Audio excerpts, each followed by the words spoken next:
Going on, ladies and gentlemen? It's your buddy Will from the What's Up in the Sky 37 channel, or online at www.whatsupinthesky.com. And you are watching this November 23rd edition of Space News. It's a late night tonight, getting this out for you guys. It's been a while.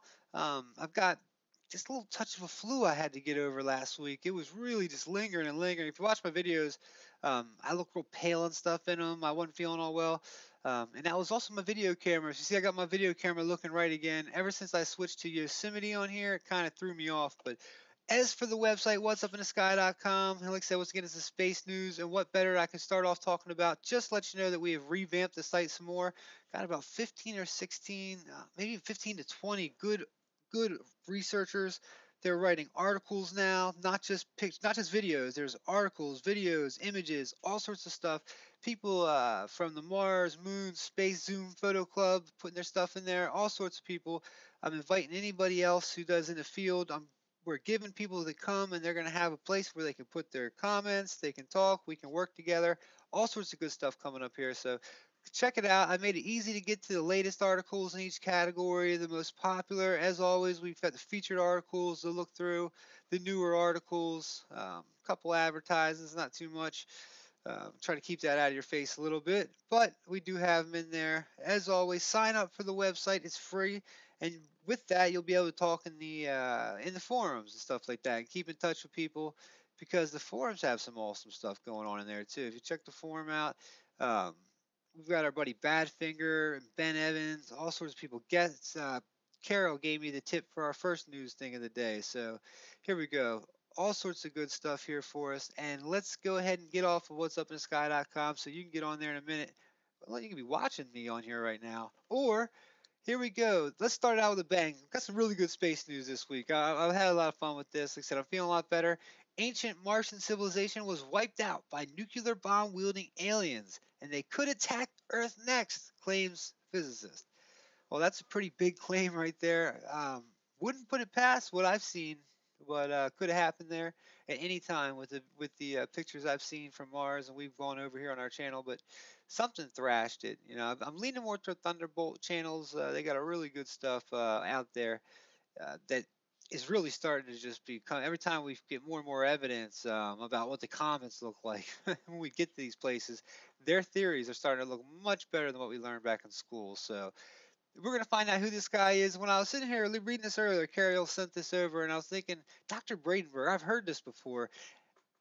Lo and behold, he was on Coast to Coast AM about probably a couple months ago, no more than 4 or 5 months ago, talking Mars, talking stuff like that. He's been on there 3 or 4 times, so I remember this guy. It's got good stuff. I brought his review up there so we could talk about where he is. We'll get into this just a little bit. A couple good other articles. I've got a lot of articles up here today. The Forgotten Space Race, which is pretty cool. This is about, it's kind of sad. It's haunting images of NASA's abandoned launch sites reveal ambition that once captivated the world. It's really sad what's happened to the space race for us here in America. We're brought down to NASA's really shoddy, blurry pictures from the rovers. You know, it's sad. There's no push forward like there was back then in the 60s and even so in the 70s some. So another massive fireball hits Russian. Now, this is cool. I'll tell you what, these dash cams are picking up all sorts of good stuff, especially for events like this where you have anomalous things. These police cars are everywhere. They're riding all over the world now. They're all just beaming their videos back.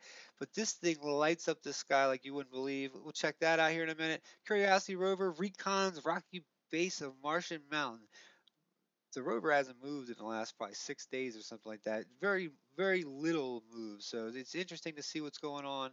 Um, Cassini still sending stuff back. This space probe been out there forever. Saturn stuff. We're gonna have this. We'll talk about that. There we go. Back to whatsupinthesky.com.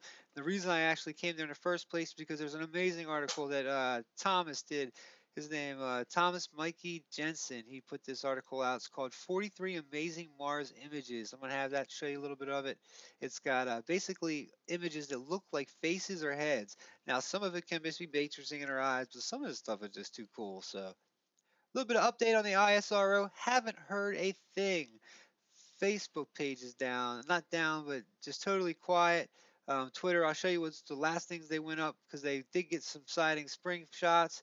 And last thing, We're going to talk a little about space lasers, and they're going to be looking into their things. So let's talk about this Martian civilization wiped out a little bit here. All right, if you're planning to go to the 2014 annual fall meeting of the American Psychological Society, no, Physical Society, sorry about that, in Illinois this Saturday, you might be in for a bit of surprise with the final talk of the day. Because when the plasma physicist, Dr. John Bradenberg, will present his theory that an ancient civilization on Mars was wiped out by nuclear attack from another alien race.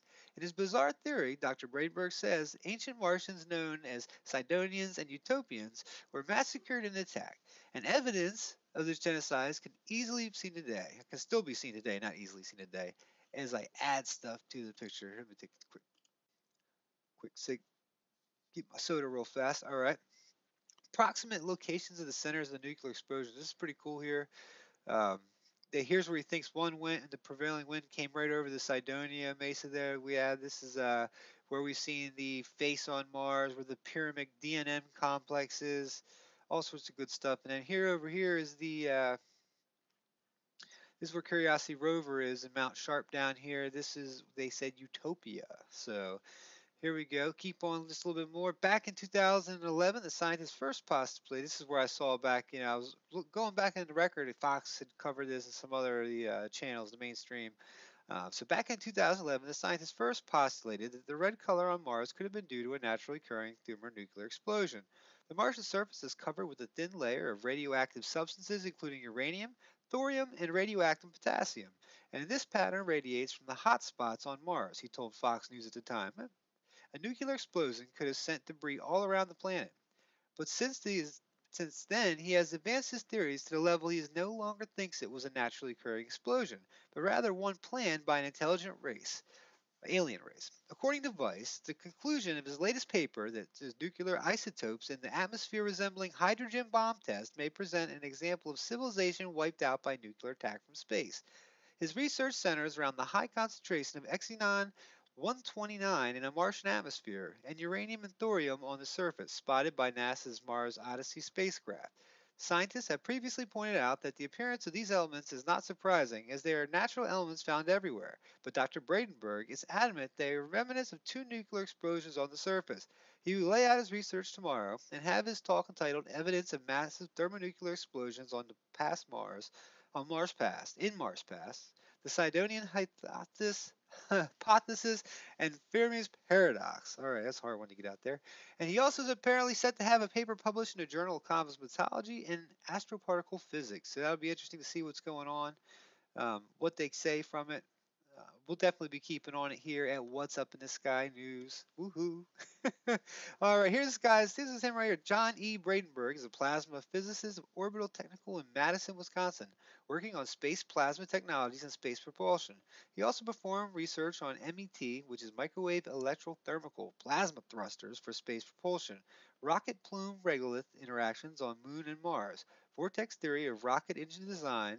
Because this guy, I mean, you want to come read this. I'm not going to read all this for you. I know you guys don't really, care about too much of it, but this guy's, he's got a decent thing. If you listen to him on Coast to Coast AM, he's not a quack. I love how they all try to make us all seem like quacks. Whatever it is, they're quacks. Losers, whatever. You need to get outside. Oh, it's funny. One day I'm gonna do a comment video where I'm gonna show some of you guys who are making great comments. I'm gonna put up some of the funny ones because honestly, the jokesters now are just funny to me. It's all it is funny. When they come in here, they throw comments around and try and be down on people. I just hit ban from channel right away. So, all right, now this is what I told you about earlier. It has the like 96 pictures on it, and basically the same thing here. Brace yourselves. The same alien race that destroyed Martians with nuclear bombs could very well target Earth soon. Don't scoff. The head warning of the University of California, Davis theoretical plasma physicist Dr. John Bradenberg, whose theory of Martian genocide is based solely on science. Well, science, that's how they do it. So y'all leave this there. Pretty interesting. What do you guys think about that? Comment below. What do you think? It's a rehash probably from 2011. He's got some stuff coming up. Looks like they're probably gonna be doing a book or something. So you gotta get it out. But who knows? I mean, from the pictures, we don't know what happened there. I can tell you that. We don't even know what happened on our own Earth. So some of us do, but I don't think that anybody here is truly in the full know. So this is kind of neat. The Forgotten Space Race, haunting images of NASA's abandoned launch sites reveal ambition that once captivated the world. Um, So I want to show you this video, the video down here. Some of these pictures are awesome. I mean, look at that right there. Just inside picture of the Saturn F1 engine at the Kennedy Space Center in Florida. That's pretty neat. The nuts and bolts picture is cable tunnel, Gemini complex in Florida. So I'm just going to go through some of these real fast. There's only 15 of them. Bolts picture is the Atlas Complex 3 at Cape Canaveral. A plug board. Look at that thing. Whoa. Oh man, that's some computer there. Flooded. This is the image of a large square girder in the flooding compartment beneath the launch pad 19. Decommissioned. I made this photograph at Atlas Launch Complex. It's pretty cool. Navajo Complex 9 at Cape Canaveral Air Force Station. That's neat. I mean, look at this. We really was like the race. So much went into it. So much innovation. The people who say that we didn't go to the moon or we didn't do this, they all have their theories, and everybody can have their theories. But I definitely think that we've proved beyond a reasonable doubt that we were there, and man, everybody in this country helped, and people around the world, because like I said a million times on my channel, it took the whole world to get there, not just Americans, believe me. So here's the go. Another massive fireball was just caught on a Russian dash cam. If you haven't seen this yet, I'm really surprised because it's been out. But if you were driving along and saw what looked to be at very least a small atomic explosion in the night sky, you might pull over, or at the very least proceed to process what just happened. Not in Russia, where the second meteor in years to appear exploded over western Siberia. The enormous fireball happened over. I don't even want to say that because I don't want to. I don't want to even try to say that because I'm not going to embarrass myself, nor like I usually do here, nor do I want to offend anybody. So, which is just a short drive from where the first meteor exploded and injured over 100 people last year. I thought it actually killed somebody, so it injured people. So, we're gonna take a quick look at this. You can hear that, boy, that's loud. Here it is. Gets really, really bright. Check that thing out. Damn, that'd be like the end of the world. Just the middle of the night, that comes up and happens. I mean, that was up for a good, what, 5, 6 seconds? That's 13. It starts at 13. I mean, it starts even before that. Wow, pretty neat. I'll leave a link to that, plus the link to the original video here that they linked to. And here we go. This is kind of said. I've been wondering what's going on with the rover lately because I'm looking at this area they're at. There's some interesting stuff. A lot of it's really really small. And they're even here. They came out with the picture that shows some of the sizes. And they say centimeters across here. And sometimes I think that they give us the shaft when it comes to the real scale of these pictures. Sometimes it doesn't mesh to me, but it is rocks on a whole nother planet supposedly. So sometimes who knows what the real scale of things are anyway. Especially when the rover's looking straight down, or you can't see the horizon in the distance, or you haven't been watching the rover move up a lot. So either way, let's keep it going here. NASA's Mars Curiosity rover is taking a good long look at the first rocks it encountered at the base of the huge Martian mountain. The car-sized Curiosity rover continues to investigate an outcrop at the foot of the Mount Sharp that is dubbed Pahrump Hills, which is the robot reached in September after a 14-month trek. After completing a reconnaissance circuit at I think it's Pahrump Hills, Curiosity is now examining rocks in the outcrop with the spectrometer and close-up cameras, NASA officials said. The data Curiosity is gathering will help mission team members decide whether or not they want to drill or collect samples again. So basically, I want them to drive the thing up the hill where we look like we saw there's at the very right side when you got the first when you see the mountain to the right there looks like buildings and roads that go up and lead up to these buildings. Even on the overhead pictures it looks like it. So Mars Anomalies has done a great job with this. A couple people already have. um, Let me drive this rover for a couple days. Now all of a sudden, look, a month ago I was screaming about water that they drove back, actual running water on Mars that they just came blowing by, and nobody in NASA went back and took a chance at it and took any samples. So they're going to sit here and fart around at the bottom of it. That's pretty annoying. It's time to go up the mountain. So, like I said, in that water, I'm still working on that water video, guys. There's so much of it. I mean, they said it was 0.2% in the soil there, and they took some of the driest samples. When they walked by, it would seem to be flowing H2O. And you think that that would be like, ding ding, front page news. People are like, oh, that's no big deal. We all know there's water there and ice there and all that stuff. Look, it was front page news at 0.02 or the 0.2%, because that was big news. There was even that much 2% water in it. This was, at the time probably running water, whether it was jumping back down there. I'll show you guys here in a little bit. Keep on moving forward. I getting sidetracked here, guys, and it's running. Space news. I never know how long these are gonna go. I haven't been with you guys for a while, so if you're still watching, we're 16 minutes in. Not too bad. Not too bad. Cassini spacecraft sees swirling clouds on Saturn. Wow. Check that thing out. Look at the clouds in there. Just look at the. I mean, how this Cassini's been going on forever. And look at this thing; hardly has any shares at all. I swear, we get so many more. You guys take care of sharing it, liking it. You guys take care of my videos a lot more than even these space.com ones. I mean, that's beautiful. This has been up for a day or two. A sublime picture of Saturn's clouds taken by Cassini Huygens mission shows the swirls of matrix or materials mixing like paint and water or cream whirling through coffee. Let's check out the full-size image real quick. That is amazing. You can tell I'm getting a little sleepy here, guys. I've been up for a while. I stayed up last night and I was getting some work done. Like I said, I'm feeling good. Once you finally start feeling a little bit better from that flu, it's like, all right, let's get on it. I had so much that I want to get done here. So many changes to the website that I want to get done this weekend and over the next couple of weeks. I can't even say as much. Just keep going back, checking it out. So I'm gonna let you go read this if you want to. I just wanted to show you that picture to show you how beautiful it is. I mean, Saturn to me has always been like the enigma. I mean, it's got the rings. It's got the ring makers. If you guys read that, or if you haven't read it, there's a lot of pictures on the website. If you go to Saturn, I think you go to photos, Saturn ring makers. You can look at some of the pictures from the books that were out. But that's not what I was coming here for. Why did I hit that right there? See, all sorts of good stuff on the website.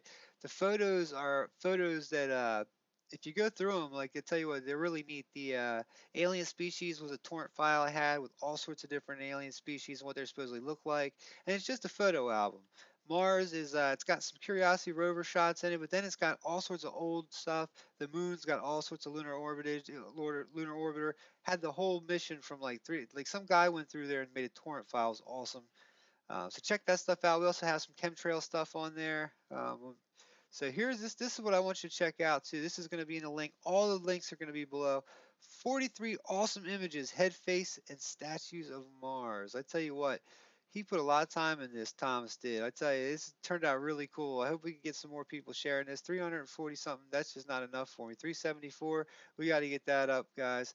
Um, check this out. He went through and took everybody's work that Angie Davis's, all these good people, Brian Hawk, all these people also can post on the website. They all have accounts. James Tracy, I got to talk to James Tracy. I didn't realize he was doing a lot of this work. Um, Martin Van Buren, he does good stuff. I was trying to get Martin Van Veen come over talk about the moon a little bit. Him and I were talking about the matrixing and stuff like that, not just recently. I'm be doing some video on it. Michael Ivy, he's doing some good work too. We've got Mike Sequin, Rami Belalar, Alan, Rami Bar, Alan. We definitely know him here. I've used a lot of his stuff for my videos, but all these things that look like faces just too cool. This was one of my favorite videos. The sitting man doing the lotus style. So this is cool. Check this stuff out. So like I said, some of it obviously looks exactly like some sort of faces. They look like they're carved out, and a lot of some of the stuff just could be matrixing. But it's all in fun here. Either way, at the end of the day, if you watch one of my videos and you don't think that anything looks like anything, it's just a bunch of rocks, you took a nice little trip to a whole nother planet. So. All right, guys. ISRO, what's going on over there, guys? We haven't seen anything from your orbiter. Nothing in real high resolution. Um, did something happen when the siding spring came by? I'm starting to wonder if you guys are just getting stuff cranked up or what. Nothing out on Facebook or Twitter about it. If you go to the Mars orbiter mission, you see the same old pictures. I'll show you what their last tweet was. Their last tweet was, "Foo! Experience of a lifetime. Watch the Mars comet sighting spring whiz past the planet." Now they did put out a couple pictures of it. Where is it? Right here. Let's go to Facebook page right here, and this one right here. Mars orbiter mission observes comet sighting springs. This thing was pretty close. It had to tuck itself behind, but it had the up front seat apparently for it. Um, The image center shows a streak, right top center of the frame, radiating out of the comet's nucleus, possibly indicating the jet from the comet's nucleus. Usually, jets represent outgassing activity from the vents of the comet nucleus, releasing dust and ice crystals. The outgassing activity gradually increases as the comet moves closer to the sun. Pretty neat. It just seems pretty weak for what I thought the camera was on there. Good work though. You guys say ISRO can't say anything bad about them other than they started really getting in with with NASA. The second they got to Mars, they started signing contracts with them. So I think we're all going to fall under the same blanket of, you know what I mean, guys. It's like the blanket goes over the good stuff, all over the really good information. And I was hoping that the ISRO and India was going to come out and show us some really good picture, high resolution stuff. And maybe that's just not this trip. Maybe the next trip back we're going to do it. But either way, um, the second it got there, it was in danger with that comet coming by. So the fact that he were even got into Mars orbit, I'm not complaining. I love people from India. I love it. Like the fact of how cheap they did it too, and they could put satellites up in the air. We're blasting off here from Wallops right down the street. You guys saw what the local news story I put up here, and we're blowing stuff up. Um, so here we go. Last thing, and we're out tonight. Poo, poo, poo. NASA space lasers to map Earth's forecast in 3D. Forest in 3D. See, it's getting late, guys. All right, let me get out of here. An artist's conception of a 3D maps of forest architecture that the data from the Jetty could produce. So, a new laser instrument developed for the ISS is expected to generate incredible 3D maps of Earth's forests. The instrument, called the Global Ecosystem Dynamics Investigation, uses LiDAR, a special kind of laser technology, to create detailed 3D maps and measure the biomass of forests. NASA has already launched a satellite designed to measure carbon dioxide in the atmosphere, but the new instrument, once launched, allows scientists to estimate the total amount of carbon stored on Earth inside trees. That's kind of neat. Um, the LiDAR will have a tremendous impact on our ability to monitor forest degradation, add the critical data needed to mitigate the effects of climate change. And that's pretty cool. Patrick O'Shea, chief researcher at the University of Maryland, said in a statement, scientists already knew that trees absorb carbon. What scientists don't know is how much they store. This is a problem because scientists can't predict how much extra carbon would escape into the atmosphere if a forest was destroyed, or if planting new trees would be enough to offset the emissions. That's just going to be pretty interesting data that's going to come back. That's not a bad idea right there. One of the most poorly qualified or quantified components of carbon cycle is the net balance between the forest disturbance and regrowth. So hopefully this will bridge the gap. Um, the LiDAR instrument works by shooting streams of light particles at Earth and then reflected back or picked up by the detector. So basically, zoom, zoom, and here you go. Laser shoots down. Here comes the detector up here. At the time it takes the particles to reach the Earth and bounce back, is converted into a distance. Every material that the light particles pass through on their journey leaves behind a fingerprint that the detector can read. That means that the light particles that pass through leafy tree canopies will look different than the particles that pass through branches or trunks. The unique markers will allow scientists to construct detailed 3D maps of forest architecture. I can't say forest tonight. That is awesome. That really is. It'll have 3 lasers and will shoot out a total of 14 laser beams that will cover about 4 miles. So this thing's gonna be doing 4 miles at a time. I guess just sitting up under the ISS. The team of engineers behind the estimate at Jetty estimate that it will send out about 16 billion laser pulses every year. So pretty neat. NASA officials estimate the engineers will complete the Jetty by 2018 once aboard the space station. It will scan most tropical and temperate forest between the 50 degrees north and 50 degrees south latitude. The instrument is being developed by NASA engineers and researchers from the University of Maryland. Good old Maryland. A lot of stuff going on over here in Maryland. All right, guys. What do you guys think about this ancient Mars civilization that was wiped out by nuclear bomb wielding aliens? It's kind of strange, all the stuff going like everybody. We wonder with the pictures we've been getting if this closure is soon, and it's almost like it's already happened, and people are finally just starting to think that aliens, something exists out there other than us. I mean, I think it's become that our brains have finally evolved to that. So All right, guys, much love to you. Space news here. What's up in the sky? Like I said, thank you for hanging with me. Like I said, it's been a long couple nights here, a long week. I did get some good videos out, I thought, this week for you. Got some really good ones coming up. As always, stay tuned. What'supinthesky.com. Check out the new website layout. The layout's the same, but the way you're accessing the articles is definitely getting a little bit better. You can always see all the articles by going to the top where you've got your articles up here and checking out the category you want. There's RSS feeds on each one of these categories at the bottom if you want to do the RSS feeds.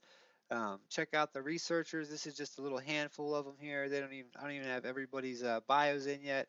Some people had the bios and some people didn't want to put them up. Some people do put them up in the process of putting them up. So all the new stuff gets put here. I go ahead and I feature some stuff down here. So if you want to let your eyes tingle a little bit, check it out. You can stay here for hours if you're bored. Much love to you. Have a good one. Peace. 27 minutes. Good Lord, we haven't done that in a while. Take it easy, guys.